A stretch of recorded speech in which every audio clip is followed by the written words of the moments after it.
আসসালামু আলাইকুম প্রিয় এসএসসি শিক্ষার্থীবৃন্দ, তোমাদের সসীম ধারা অর্থাৎ অনুশীলনী 13.1-এর 7 নং যে প্রশ্নটি রয়েছে এটি অত্যন্ত গুরুত্বপূর্ণ। অনেকবার এই প্রশ্নটি বাংলাদেশ কারিগরি শিক্ষা বোর্ডের পরীক্ষায় এসেছে। আমরা আজ এই প্রশ্নটি সলভ করব। তোমাদের এই প্রশ্নটি সলভ করার পূর্বে আমি কিছু কথা বলতে চাই যে যখন কোনো একটি সংখ্যা অর্থাৎ ধারার ভাষায় পদ বলা হবে, এই পদগুলোর মাঝে যে যোগ চিহ্নগুলো যখন দেখতে পাবা, ধরে নিবা এটা হচ্ছে ধারা। আর যোগ চিহ্ন না থেকে যদি এরকম হতো যে 4-এর সঙ্গে 7, 7-এর সঙ্গে 10, 10-এর সঙ্গে 13, এভাবে প্রত্যেকটি সংখ্যার মাঝে কমা কমা দেওয়া আছে, তাহলে কমা কমা দেওয়া থাকলে এটাকে বলা হবে কি অনুক্রম। এটা কিন্তু ধারা নয়। হ্যাঁ, এটা ধারা নয়। আর ধারাটা কখন হয়? যখন এই 4-এর সঙ্গে 7 যোগ দিলাম, 7-এর সঙ্গে যোগ দিলাম 10, 10-এর সঙ্গে যোগ দিলাম 13, এই যে এই জিনিসটা যখন যোগ চিহ্নটা থাকে তখন হচ্ছে কি, তখন সেটা হয় ধারা। তাই আমরা বলবো অনুক্রমে থাকে সংখ্যাগুলোর মাঝে কমা, আর ধারাতে থাকে সেগুলোর মাঝে যোগ চিহ্ন। ঠিক আছে, খুব সহজে আমরা অনুক্রম এবং ধারা শিখে ফেললাম। এখন আমরা দেখব এই যে ধারা আমরা শিখেছি, এই ধারা আদত কি কাজে লাগে। বড় যে গাণিতিক হিসাবগুলো করার হয় সেগুলো আসলে যদি আমরা ম্যানুয়ালি করতে চাই অনেক সময়ের প্রয়োজন হয়। ধারা সূত্রগুলো ব্যবহার করে অনেক অল্প সময়ে আমরা বের করে ফেলতে পারি। তাই এই জন্য আমরা গণিতে ধারাটা বা সিরিজ, যেটা ইংরেজি শব্দ, সেটা আসলে ব্যবহার করা হয়। এখন ধারা কয় ধরনের হয়? ধারা প্রধানত দুই প্রকার। ধারা প্রধানত কত প্রকার? দুই প্রকার। আমরা যথা দিয়ে লিখছি। প্রথমে হচ্ছে সসীম ধারা, যেটি আমাদের গণিত বইয়ের চ্যাপ্টার সসীম ধারা। আরেকটা হচ্ছে অসীম ধারা। ঠিক আছে, অসীম ধারা। আচ্ছা, সসীম ধারাটা জিনিসটা কি? সসীম ধারাটা হচ্ছে এটার একটা শেষে একটা পদ থাকবে। ঠিক আছে, এই যে ডট ডট চিহ্নগুলোর পরে যে একটা প্লাস চিহ্ন থাকবে, শেষে একটা পদ থাকবে। মনে করো শেষ পদটা 100। ঠিক আছে, আর অসীম ধারাতে মনে করো এই যে 100টা আগে আসবে, প্লাস চিহ্নটা থাকবে, এরপরে ডট ডট চিহ্নটা থাকবে, অর্থাৎ শেষ পদটা জানা যাবে না, আর সসীম ধারায় শেষ পদটা জানা যাবে। এইটুকুই শুধু পার্থক্য। ঠিক আছে, তাহলে আমরা ধারা সম্পর্কে জানলাম, ধারার প্রকারভেদ সম্পর্কে জানলাম। এবার আমরা একটু জানবো বেসিক কিছু জিনিসপত্র ধারা সম্পর্কে। আচ্ছা, প্রথমে আমরা গণিতে যেগুলোকে সংখ্যা বলে থাকি, মনে করো 4 একটা সংখ্যা, 7 একটা সংখ্যা, 10 একটা সংখ্যা, 13 একটা সংখ্যা, এই যে আমি প্রশ্নে এতগুলো সংখ্যা দেখতে পাচ্ছি, এইটা কিন্তু আমি যদি ধারার ভাষায় বলি, তাহলে ধারার ভাষায় এই সংখ্যাটাকে বলা হবে পদ। তাহলে এখানে পদ কি? 4 একটা পদ, 7 একটা পদ, 10 একটা পদ, 13 একটা পদ।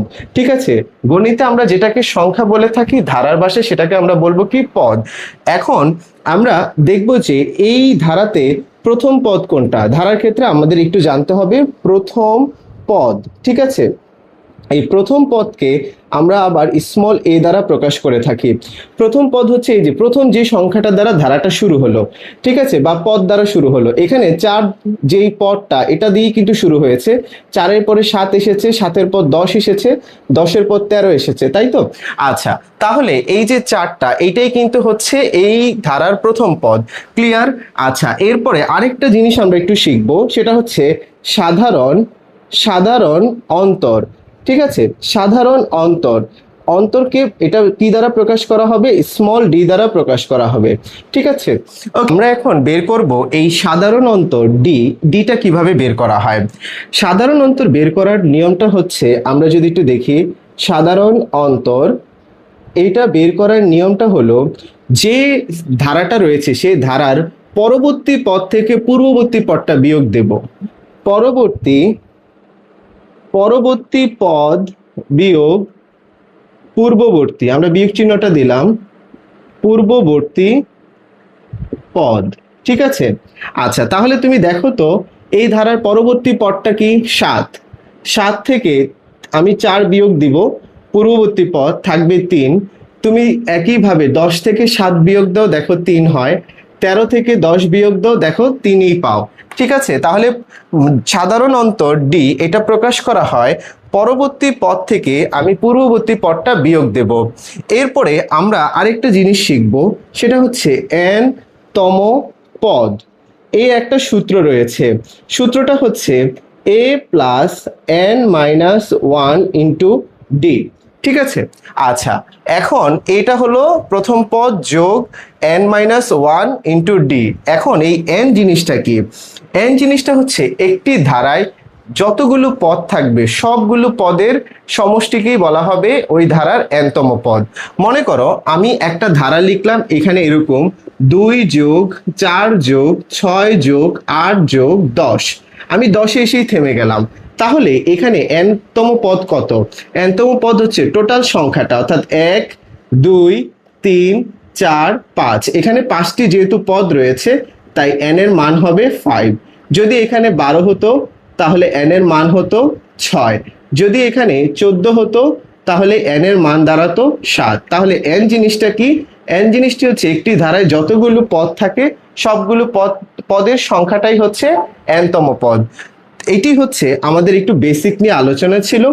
এখন আমরা মূলত এই প্রশ্নটি একটু সলভ করতে চলে যাব। শিক্ষার্থীবৃন্দ, আমরা যে অঙ্কটা এখন নিয়েছি এটি অনেকবার বাংলাদেশ কারিগরি শিক্ষা বোর্ডে এসেছে, তাই আমরা এই প্রশ্নটি নিলাম। প্রথমে আমরা দেখব এই অঙ্কের ক্ষেত্রে আসলে কি জানতে চেয়েছে। 4 7 10 13, এই যে 4টি পদ প্রত্যেকের পাশে যোগ চিহ্ন, তাহলে এটা একটি ধারার অঙ্ক। আমাদের কাছে জানতে চেয়েছে এই ধারার কোনতম পদ হচ্ছে 301। অর্থাৎ এভাবে আমি যদি 4 7 10 13 এইভাবে যোগ করে 3 3 করে বেড়ে বেড়ে সামনের দিকে যাই, তাহলে একদম শেষ একটা পদ পাবো আমি 301। কিন্তু প্রশ্নটা হচ্ছে শেষ আর কয়টা, মানে টোটাল আমি কতটা পদ যোগ করলে শেষ পদটা আমি খুঁজে পাবো হচ্ছে 301।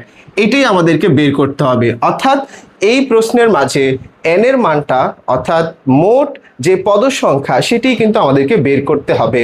তাই আমরা প্রথমেই লিখব হচ্ছে এখানে প্রথম পদকে স্মল a দ্বারা প্রকাশ করা হয়। এখানে প্রথম পদ কত? 4, এখানে প্রথম পদের মান হচ্ছে 4। তারপরে হচ্ছে সাধারণ অন্তরকে আমি স্মল d দ্বারা প্রকাশ করছি। তাই তো সাধারণ অন্তরটা যেন কি ছিল? পূর্ববর্তী পদ থেকে পরবর্তী পদটা আমি বিয়োগ দেব। তাহলে এখানে পূর্ববর্তী পদ মনে করলাম যে 7 থেকে আমি 4 বিয়োগ দেই, থাকে কত? 3। আর nতম পদ এটা বের করার সূত্রটা কি যেন ছিল? a plus n minus one into D, a plus n minus one into D. তো আমরা এবার সরাসরি চলে যাব প্রশ্ন মতে a plus n minus one into D. আমাদের শেষতম পদটা দেওয়া আছে, সেটা কত? শেষতম পদটা দেওয়া আছে 301। আচ্ছা, এবার আমি এর মানটা বসাবো। অর্থাৎ প্রথম পদের মান পেয়েছি আমরা 4, n মাইনাস ওয়ান, শেষ পদের মান পেয়েছি আমরা কত? দুঃখিত, শেষ পদ তো আমি আগেই লিখেছি 301। সাধারণ অন্তরের মান পেয়েছি 3, আমরা 3টা একটু সুন্দর করে লিখি 3, আর এখানে লিখলাম 301। ওকে, এবার আমরা 4 যোগ, এবার দেখুন 3-এর সঙ্গে যদি n আমি গুণ করি, 3 সঙ্গে n গুণ করলে 3n, মাইনাস চিহ্নের মাইনাস, 3 3, ঠিক আছে। আর এখানে থাকে হচ্ছে 301। বা 4 থেকে যদি আমি 3 বিয়োগ দিই, যেহেতু এখানে প্লাস চিহ্ন নাই, কিন্তু আমরা জানি যে প্লাস চিহ্ন দিলেও যা না দিলেও তা, কোনো সমস্যা নেই প্রথমে থাকলে, তাই আমরা এটা ধরে নিই 4টা প্লাস আর 3টা হচ্ছে এখানে যেহেতু মাইনাস চিহ্ন দেওয়া আছে তাই এটি মাইনাস। 4 থেকে 3 বিয়োগ দিলে থাকে হচ্ছে 1 প্লাস 3n সমান সমান 301। বা 3n সমান সমান 301 থেকে দেখুন এই পাশে প্লাস 1, সবসময় মনে রাখবো সমান সমানের এক পাশে প্লাস থাকলে অপর পাশে যদি সেই সংখ্যাটা চলে যায় তাহলে সেটা হয়ে যায় মাইনাস। তাই এই পাশে প্লাস আছে, আমরা যেহেতু সমান সমানের অপর দিকে নিয়ে গেলাম তাই এটা হয়ে গেল মাইনাস। এবার 3n সমান সমান 301 থেকে আমি 1 বিয়োগ দিলে থাকে হচ্ছে 300। এবার আমি কি করব? n এর মানটা বের করার চেষ্টা করব। দেখুন 3 সাথে n গুণ অবস্থায় আছে, সমান সমানের এক পাশে গুণ থাকলে আমি একটু জাস্ট সহজ করে বুঝিয়ে দেই। সমান সমানের এক পাশে যোগ থাকলে অপর পাশে বিয়োগ, ওই সংখ্যাটা চলে গেলে বিয়োগ হয়ে যাবে। আর সমান সমানের এক পাশে যদি সংখ্যাটা গুণ অবস্থায় থাকে অপর পাশে চলে গেলে সংখ্যাটা ভাগ অবস্থায় চলে যাবে।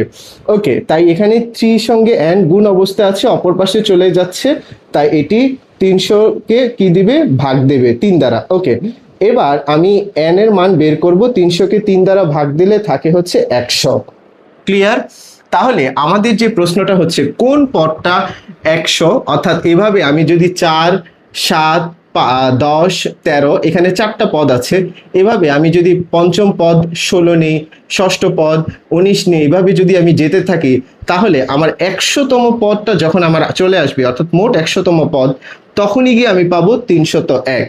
তাই এটি হচ্ছে আমাদের অ্যান্সার। আশা করি এটি আপনাদের বুঝতে সহজ হয়েছে তোমাদের, এবং তোমরা আর কি কি অঙ্ক দেখতে চাও আমাকে জানাবা। আল্লাহ হাফেজ, আসসালামু আলাইকুম।